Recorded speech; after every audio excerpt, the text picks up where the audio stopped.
আসসালামু আলাইকুম। আপনারা দেখতে পাচ্ছেন আমার আনার গাছ। তো আমি যদি অল্প বয়সেই এখন এই আনার গাছে ফল নিয়ে নেই, দেখুন অনেক ফুল আসছে এই যে। তো এই গাছটার সঠিকভাবে বাড়বে না, বড় হবে না। তো আমার এখন কোনোভাবেই ফল নেওয়া যাবে না। তো আমি ফুল ছিঁড়ে শেষ করতে পারতেছি না, অনেক ফুল আসছে। মাত্র 2.5 মাসের গাছ।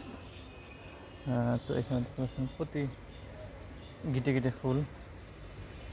তো আমি এগুলা নিতে পারবো না, নিলে গাছের অনেক ক্ষতি হবে। তো আমি এগুলো জড়িয়ে দিচ্ছি এবং প্রতিনিয়ত জড়িয়ে দিচ্ছি। তো আপনারা যারা আনার চাষ শুরু করতেছেন, তো আসলে একটা দুইটা ফল নেওয়ার চেয়ে আমি যদি একটু সবুর করেন, আর কিছুদিন পরে গাছটা পরিপক্ক হলে তখন যদি ফুল নেন, তাহলে এই গাছের অনেক বেশি ফল নিতে পারবেন এবং গাছের গ্রোথটা ঠিক থাকবে। তো আমরা কোনোভাবেই এই ভুলটা করব না।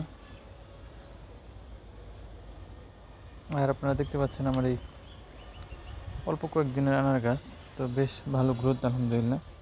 তো এর কিছু কারণ হলো নিয়মিত চর্চা করা, নিয়মিত বায়োটিমেক দেওয়া, তারপরে আমি খোল ভিজানো পানি, যেটা আমি কিছুদিন পর পরই দিই, নির্দিষ্ট একটা সময় পর পর, 15 থেকে 20 দিন পর পর।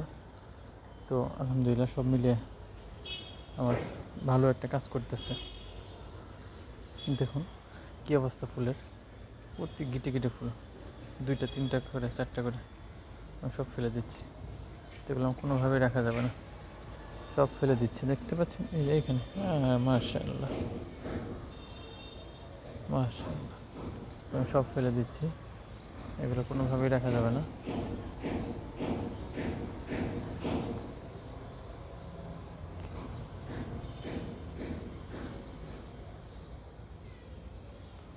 ফেলে দিচ্ছি এগুলো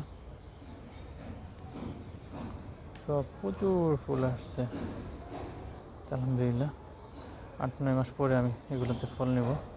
এখন কেবল 2.5 মাস, আর 6 মাস হওয়ার পরে গাছটা আর একটু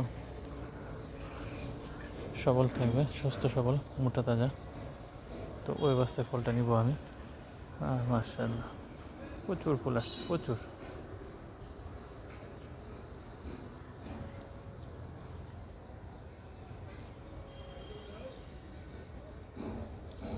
ধন্যবাদ সবাইকে ভিডিওটা দেখার জন্য। আসসালামু আলাইকুম।